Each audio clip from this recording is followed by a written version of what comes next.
Zawahiri की मौत के बाद तेजी से बदले समीकरण। पाकिस्तान ने भारत को घेरने की रची साजिश। मोदी ने एक ही झटके में बाजवा को किया चित। दोस्तों, 2001 में दुनिया के कुख्यात आतंकवादी संगठन अलकायदा ने दुनिया के सबसे शक्तिशाली देश अमेरिका स्थित दुनिया की सबसे ऊंची इमारत वर्ल्ड ट्रेड सेंटर पर हमला करके पूरी दुनिया में तहलका मचा दिया था। इस हमले में 2977 लोग मारे गए थे। दुनिया दहल गई थी। अमेरिका और अमेरिकी खुफिया एजेंसी CIA की भयंकर किरकिरी हुई थी। तत्कालीन अमेरिकी राष्ट्रपति जॉर्ज बुश गुस्से से पागल हो उठे थे। उन्होंने अलकायदा को बर्बाद करने की कसम खा ली थी। अफगानिस्तान की तालिबानी सरकार ने अलकायदा को पनाह दी थी। इसी वजह से अमेरिका ने अफगानिस्तान को रौंद दिया था और 20 साल तक नाटो सेना अफगानिस्तान में डेरा डाले रही। अमेरिका में हमले से बौखलाए बुश ने उसी झटके में इराक के तानाशाह सद्दाम हुसैन का साम्राज्य भी खाक में मिला दिया था। इस युद्ध में इराक के लाखों लोग मारे गए थे। बुश के इन एक्शंस में दुनिया ने अमेरिका की ताकत देखी थी। बुश एक मजबूत नेता बनकर उभरे थे और आखिरकार अमेरिका में आतंकी हमले का सबसे बड़ा गुनाहगार ओसामा बिन लादेन पाकिस्तान के एबटाबाद में अमेरिकी सेना द्वारा मार गिराया गया।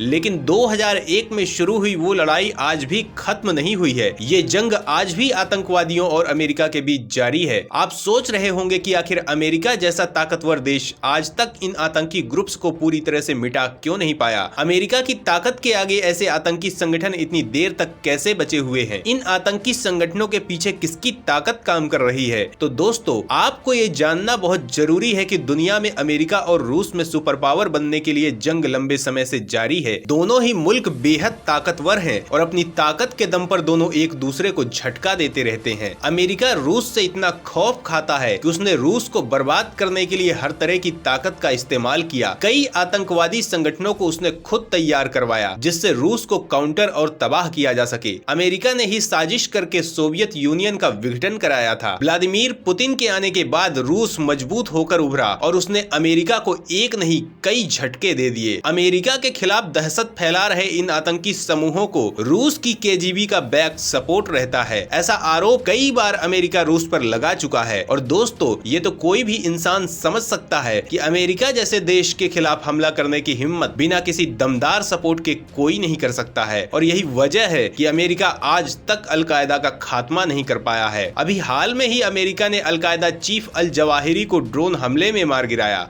लेकिन जवाहिरी की मौत के बाद तमाम इंटरनेशनल इशू खड़े हो गए हैं। जवाहिरी की मौत के बाद जो हालात बने हैं, इसका असर भारत पर भी हो सकता है। ऐसे कयास एक्सपर्ट्स लगा रहे हैं।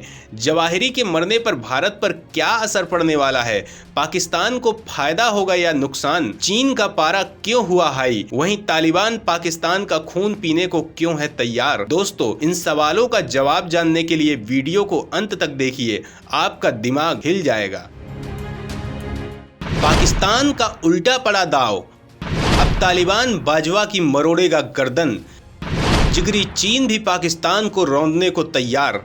दोस्तों, अल जवाहिरी की मौत पर तालिबान का ये आरोप है कि पाकिस्तान ने जवाहिरी की खुफिया इंफॉर्मेशन अमेरिका को दी थी, जिसके बाद ही अमेरिका ने हमला किया। इसके साथ ही तालिबान का ये भी आरोप है कि अमेरिकी ड्रोन को पाकिस्तान ने ही स्पेस दिया और इसी वजह से अब तालिबान पाकिस्तान को खून के आंसू रुलाने की कसम खा चुका है। दोस्तों, सवाल ये उठता है कि जब अमेरिकी सेना अफगानिस्तान से जा रही थी, तब पाकिस्तान तो तालिबानियों की मदद कर रहा था। वो तालिबानियों से करीबी बढ़ाने में लगा हुआ था। लेकिन अब ऐसा क्या हुआ कि पाकिस्तान तालिबानियों के खिलाफ हो गया है। लंबे समय से चीन के इशारे पर नाच रहे पाकिस्तान ने अमेरिका की मदद क्यों की। तो दोस्तों, पाकिस्तान इन दिनों कंगाली के दौर से गुजर रहा है और वह दुनिया भर में कर्ज की भीख मांगता फिर रहा है। प्रधानमंत्री मोदी ने उसे दुनिया में अलग थलग कर दिया है। मोदी की पहल पर ही अमेरिका के इशारे पर FATF ने पाकिस्तान को ग्रे लिस्ट में डाल दिया है। पाकिस्तानी अर्थव्यवस्था डिफॉल्ट होने की कगार पर है। पाकिस्तान की जनता भूखों मर रही है। महंगाई अपने चरम पर है। चीन से नजदीकी और मोदी की रणनीति की वजह से अमेरिका पाकिस्तान से बेहद नाराज है। लेकिन चीन ने भी ऐन वक्त पर पाकिस्तान का साथ देने से साफ मना कर दिया और यही वजह है कि इस बेबस भिखारी देश के सबसे गद्दार और मक्कार इंसान पाकिस्तानी आर्मी चीफ कमर जावेद बाजवा को अमेरिका के आगे झोली फैलाने के लिए मजबूर होना पड़ा। एक्सपर्ट्स का मानना है कि इस पूरे अमेरिकी ऑपरेशन में पाकिस्तान ने बड़ी अहम भूमिका निभाई और इस तरह से वो अमेरिका के करीब जाना चाहता है। है, लेकिन इसके पहले ही तालिबान ने पाकिस्तान को बर्बाद करने का प्लान तैयार कर लिया है। बताया जा रहा है कि अमेरिकी हमलावर ड्रोन विमान पाकिस्तानी हवाई क्षेत्र से होकर गया था। हालांकि पाकिस्तान ने इसका खंडन किया है। एक्सपर्ट्स का कहना है कि केवल पाकिस्तान ही एकमात्र देश है जहां से अमेरिकी ड्रोन गुजर सकता है। ईरान से अमेरिका की दुश्मनी है और मध्य एशिया में रूस के साथ तनाव है। ऐसे में केवल पाकिस्तान ही एकमात्र देश है जो अमेरिकी किलर ड्रोन को रास्ता दे सकता है।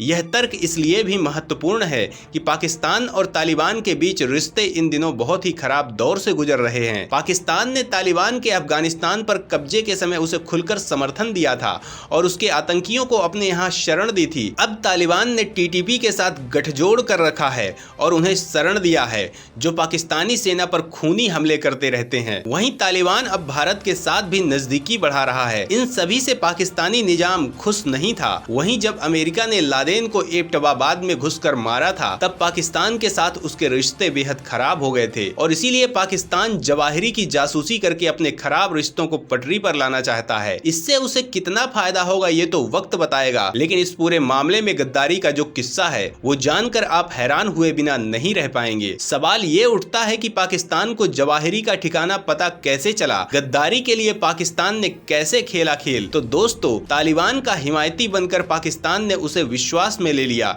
जवाहिरी की पत्नी पाकिस्तान में रहती थी और तालिबान राज आने के बाद उसे अलकायदा सरगना के साथ रहने के लिए पाकिस्तान ने ही काबुल पहुंचा दिया और वक्त आने पर अपने मतलब के लिए अमेरिका को उसका ठिकाना बता दिया। पाकिस्तान के इस धोखे से तालिबान समर्थक भड़क गए हैं और वो मानते हैं कि यह हमला अमेरिका ने नहीं बल्कि पाकिस्तान ने किया था। वो अब पाकिस्तान का खून पीने को तैयार बैठे हैं। जवाहिरी तालिबानी गृह मंत्री सिराजुद्दीन हक्कानी की सुरक्षा में छिपा हुआ था, जो पाकिस्तान का पालतू है।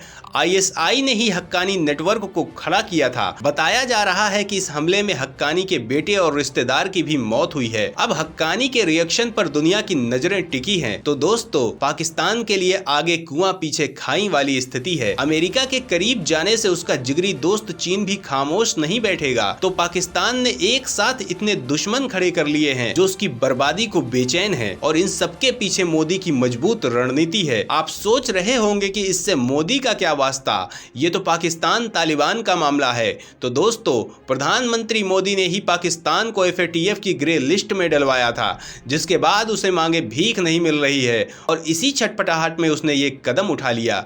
दोस्तों, भारतीय सेना के दमखम के आगे दम तोड़ चुकी पाकिस्तानी सेना के प्रमुख जनरल कमर जावेद बाजवा ने ये कदम इसलिए भी उठाया है कि जिससे भारत और अमेरिका के बीच जिस तरह नज़दीकियां बढ़ रही हैं उसमें खलल डालकर खुद की पोजीशन मजबूत की जाए। लेकिन वो ये भूल गया है कि चीन के जानी दुश्मन अमेरिका के साथ रिलेशन बढ़ाकर उसने चीन को भड़का दिया है। पाकिस्तान चीन के कर्जे में डूबा हुआ है और ऐसे में चीन पाकिस्तान को ऐसे मसलेगा कि उसने सोचा भी नहीं होगा। कुछ एनालिस्ट का ये अनुमान है कि अगर अमेरिका पाकिस्तान के रिलेशन मजबूत होते हैं तो इससे भारत को नुकसान हो सकता है। कई मामलों में भारत पर दबाव बढ़ सकता है। लेकिन दोस्तों, भारत की मजबूत सरकार पर दबाव डालना इतना आसान नहीं है। अमेरिका पाकिस्तान की इस इंफॉर्मेशन के बदले भारत जैसी बड़ी और फायदे की अर्थव्यवस्था से संबंध कभी खराब नहीं करेगा। वहीं वो ये भी जानता है कि चीन को अगर कोई टक्कर दे सकता है तो वो भारत है और चीन अमेरिका का जानी दुश्मन है। अमेरिका की इस मामले में भूमिका भारत का फायदा जरूर कराएगी, क्योंकि अमेरिका एक स्ट्रेटजी के तहत पाकिस्तान को चीन से जरूर अलग कर देगा, जिससे भारत को बहुत बड़ा रणनीतिक फायदा हो सकता है। भारत को दो फ्रंट में एक साथ युद्ध का जोखिम कम हो सकता है। वहीं पाकिस्तान से नाराज चीन सीमा पर रणनीति बदल सकता है। जवाहिरी की इंफॉर्मेशन बाजवा ने दी या किसी और ने, लेकिन इतना तो तय है कि दुनिया यही मान रही है कि ये काम पाकिस्तान का है और इसका जबरदस्त नुकसान पाकिस्तान को झेलना ही पड़ेगा। दोस्तों, इस मामले में आपकी क्या राय है, हमें जरूर बताएं।